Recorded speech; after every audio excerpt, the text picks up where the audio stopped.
தந்தை, மகன், தூய ஆவியாரின் பெயராலே ஆமென். கிறிஸ்து இயேசுவுக்குள் பிரியமான சகோதர சகோதரிகளே, உங்கள் அனைவருக்கும் இயேசுடைய இனிய நாமத்திலே அன்பான காலை வணக்கத்தை கூறிக்கொள்ளுகின்றேன்.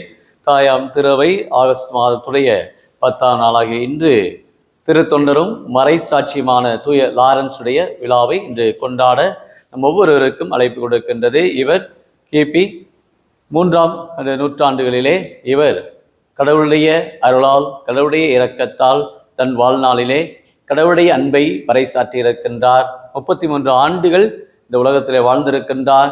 இயேசுவை நான் பின்பற்றுவேன், இயேசுவை நான் பிரதிபலிப்பேன் என்ற ஒரு விருது வாக்கோடு தன் வாழ்நாள் முழுமையாய் இயேசு எப்படி துன்பப்பட்டாரோ, இயேசு எப்படி இந்த பாடுகளை சுமந்தாரோ, அதுபோல என் அன்றாட வாழ்க்கையில் வரக்கூடிய எல்லா சுமைகளையுமே நான் விரும்பி சுமக்க நான் ஆசைப்படுகிறேன் என்று சொல்லி தன் வாழ்நாளிலே கோதுமை மணி மண்ணில் விழுந்து மடிந்தால் ஒழிய அது பலன் தராது, ஆனால் மடிந்தால்தான் அது பலன் கொடுக்கும் என்ற அந்த இறைவாக்குக்கு ஏற்ப அத்தகைய ஒரு மனப்பாங்கோடு தன்னையே கரைக்க, இயேசுடைய அன்பிலே, இயேசுடைய தியாகத்திலே தன்னையே கரைத்தவர் தான் இந்த திருத்தொண்டர் லாரன்ஸ்.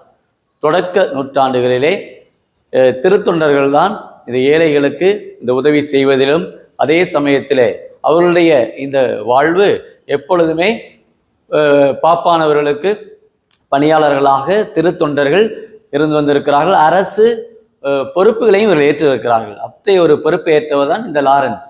அரசு பொறுப்பிலே ஒரு கண்காணிப்பவராக இருக்கிற பொழுது அப்போது இருந்த அந்த அரசன் வலேரியன் கூறுகின்றான், எல்லா கணக்கையும் நீ கொண்டு வா என்று கேட்கிற பொழுது, எனக்கு 3 நாட்கள் எனக்கு கொடுங்கள், அதற்குள்ளே நான் எல்லா கணக்குகளையும் கொண்டாந்து கொடுக்கிறேன் என்று சொல்லி, சொத்துக்களை எல்லாம் கணக்கு கொடுக்கிறேன் என்று சொல்லி இவர் என்ன செய்துவிட்டார், இந்த 3 நாட்கள் அரசு சொத்துக்கள் உடைமைகள் எல்லாவற்றையுமே, பொன் வெள்ளி போன்ற இந்த நகை அனைத்தையுமே ஏழைகளுக்கு வாரி வழங்கி கொடுத்து விட்டு 3 நாட்கள் கழித்து அரசவைக்கு கொண்டு வருகின்றார். எல்லா ஏழைகளையும் அவர் யாரெல்லாம் உதவி செய்தாரோ அவரை எல்லாம் அரச மண்டபத்துக்கு கொண்டு வருகிறார். எங்கே லாரன்ஸ் சொத்து, எங்கே அரசு உடைய சொத்தெல்லாம் எங்கே என்று கேட்கிற பொழுது அந்த ஏழைகளை அவர் காண்பிக்கின்றார். அரசனோ கடும் சினமுற்று கோபமுற்று இவரை இரும்பு சட்டியிலே இவரை வறுத்தெடுக்க அவரை கட்டாயப்படுத்துகின்றான், ஆணையிடுகின்றான். ஆனால் லாரன்ஸுடைய முகத்திலே முகமலர்ச்சி, அவருடைய வாழ்விலே இத்தகைய ஒரு துன்பத்தை படுவதற்கு நான் எத்தனை நாள் காத்திருந்தேன், என் இயேசுவுக்காக நான் இந்த துன்பக்களத்தை ஏற்க. அதுவும் இவர் வேதனைப்பட்டார், நொறுக்கப்பட்டார், வறுக்கப்பட்டார். இவருடைய உடல் தீயிலே வெந்து கொண்டிருக்கிறது. அப்போ கூட அவர் சொல்லுகின்றார், இதோ ஒரு பக்கம் வெந்து விட்டது, என்னை திருப்பி போடுங்கள் என்று சொல்லுகிறார். மற்றவர்கள் ஆச்சரியப்பட்டார்கள். இத்தகைய இந்த சூழலிலே இப்படி இவர் சொல்லுகிறாரே, இவ்வளோ ஒரு நெருப்பிலே அவர் வேதனைப்படக்கூடிய இந்த நேரத்தில் கூட அந்த இயேசுடைய அன்புதான் அவருக்கு தெரிந்திருக்கிறது. விண்ணக வாழ்வுதான் நிலையானது என்பதை அறிந்தவரா தூய லாரன்ஸ். ஆண்டவருடைய இந்த மறை சாட்சியத்திலே தெர்த்துலியன் சொல்வது போல, வேத சாட்சிகளுடைய இரத்தம் திருச்சபையின் வித்து என்று சொல்வது போல, இந்த தொடக்க கால இந்த 3 நூற்றாண்டுகளிலே தூய லாரன்ஸுடைய இந்த மறை சாட்சியம் அனைத்து அவிசுவாசிகளையுமே இயேசுக்குள்ளே கொண்டு வந்தது. இவருடைய வாழ்நாளிலே தூய சாந்துஸ் என்ற ஒரு புனிதருடைய வாழ்விலே இவருக்கு ஏராளமான நன்மைகள் கிடைத்திருக்கின்றது. அத்தகைய ஒரு மனப்பாங்கோடு இவர் எப்பொழுதுமே கடவுளை வேண்டி வந்திருக்கின்றார். அப்போ இவருடைய வாழ்நாளில் இந்த ஆலயத்தை அவர்கள் கட்டுகின்ற பொழுது ஆலயத்தை கட்டுகிறவர்களுக்கு உணவு இல்லையாம். அப்பொழுது அவர்களிடத்தில் ஏதோ சில பன் வகைகள் தான் இருந்திருக்கிறது.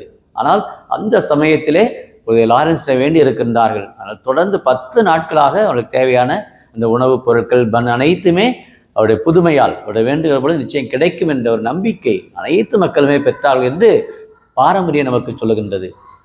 இவருடைய கல்லறை கூட கான்ஸ்டாண்டைன் அரசன் கட்டிய அந்த பேராலயத்துக்கு பக்கத்திலே தான் லாரன்ஸுடைய கல்லறையும் இருக்கின்றது.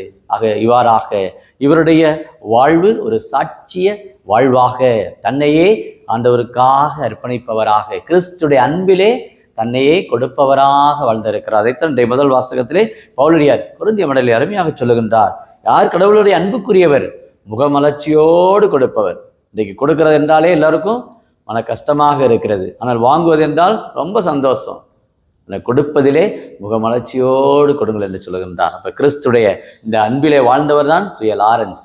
எவ்வளவு துன்பப்பட்டாலும் முகமலர்ச்சியோடு என் இயேசுவுக்காக நான் அந்த பாடுகளை சந்திக்கிறேன், என் இயேசுவுக்காக இந்த துன்பக்களத்தை ஏற்கிறேன் என்று சொல்லி தன் வாழ்வையே தொண்டராக மறை சாட்சியத்திலே தன்னையே கையளித்திருக்கின்றார். இன்றைக்கு நம்முடைய கிறிஸ்தவ வாழ்விலே இன்றைக்கு நாம் முகமலர்ச்சியோடு இருக்கிறோமா? கொடுப்பதினாலே இன்னைக்கு வருத்தம் அடைகின்றோம். நான் ஏன் கொடுக்கிறேன், எனக்கு நேரமில்லை என பல சாக்கு போக்குகள் இன்றைக்கு நம்முடைய நேரத்தையோ நம்முடைய உடைமைகளையோ நம்முடைய இருக்கக்கூடிய பொருட்களையோ கொடுக்க இன்னைக்கு அங்கலாய்க்கின்றோம், சஞ்சலப்படுகின்றோம், நான் ஏன் கொடுக்க வேண்டும் என்று. ஆனால் இந்த திருநாளிலே தூய லாரன்ஸ் அனைத்தையுமே ஏழைகளுக்கு வாரி வழங்கி தன் வாழ்நாள் முழுமையாய் இயேசுவை அன்பு செய்து மறை சாட்சியத்திலே தன்னை கொடுத்திருக்கிறார். அவருடைய இந்த மறை சாட்சியத்திலே பங்கெடுப்போமா? அன்பின் பரலோக பிதாவே, அப்பா இயேசுவே, அருமையான இந்த நாளுக்காக நன்றி கூறுகிறோம். மறை சாட்சி திருத்தொண்டராக தூய லாரன்ஸ் தன் வாழ்நாளிலே தொடக்க கால திருவையிலே விசுவாசத்துக்கு ஒரு முன்மாதிரியாக தன்னையே அவர் அர்ப்பணித்து, என் ஆண்டவர் இதோ எனக்காக பாடுபட்டார், என் ஆண்டவர் எனக்காக காயப்பட்டார், அவருக்காக நான் இந்த காலத்திலே அவருக்காக என்னையே நான் அர்ப்பணிப்பேன், என்னையே கொடுப்பேன் என்று கோதுமை மணி இதோ மடிந்தால்தான் அது பலன் கொடுக்கும் என்பது போல என் வாழ்வு முழுமையாய் இயேசுவுக்காகவே என்று வாழ்ந்தவர் தூய லாரன்ஸுடைய இந்த திருநாளிலே நாங்கள் ஒவ்வொருவருமே அவருடைய அடிச்சுவடலை பின்பற்றி உமக்கு உகந்த பிள்ளைகளாக எங்களையே நாங்கள் அர்ப்பணிக்க, எங்களுக்கு தேவையான அருளுதவி பொருளுதவி என்னமாய் உங்களுடைய பாதுகாப்பு எல்லா மக்களுக்கும் நீதான் நிறைவாய் தந்து ஆசீர்வதிக்கும்படி இந்த நாள் ஒரு இனிய நாளாக எல்லா குடும்பத்திலுமே பயணிப்பவர்கள், வேலை செய்பவர்கள், இன்னும் பள்ளிக்கூடத்துக்கு செல்லக்கூடிய பிள்ளைகள், இன்னும் கல்லூரிக்கு செல்லக்கூடிய பிள்ளைகள் அனைவருக்குமே தேவரீர் இத்தகைய ஒரு ஜப வாஞ்சையை, உங்களுடைய அன்பிலே திளைத்திருக்கக்கூடிய வல்லமையை, ஆற்றலை, இறை நம்பிக்கையை ஒவ்வொருவருக்குமே இந்த மறை சாட்சியத்திலே பல்வேறு துன்பங்கள் இன்றைக்கு குடும்பத்திலே பல துன்பங்கள் பல நெருக்கடிகளோடு சவால்களோடு பயணிக்கிற ஒவ்வொருவருமே கிறிஸ்துடைய இந்த அன்பிலே கிறிஸ்துடைய உறவிலே ஒவ்வொருவருமே ஆளப்பட கிருபையை பொழியும்படி கிறிஸ்து வழியாகுமை மன்றாடுகிறோம்.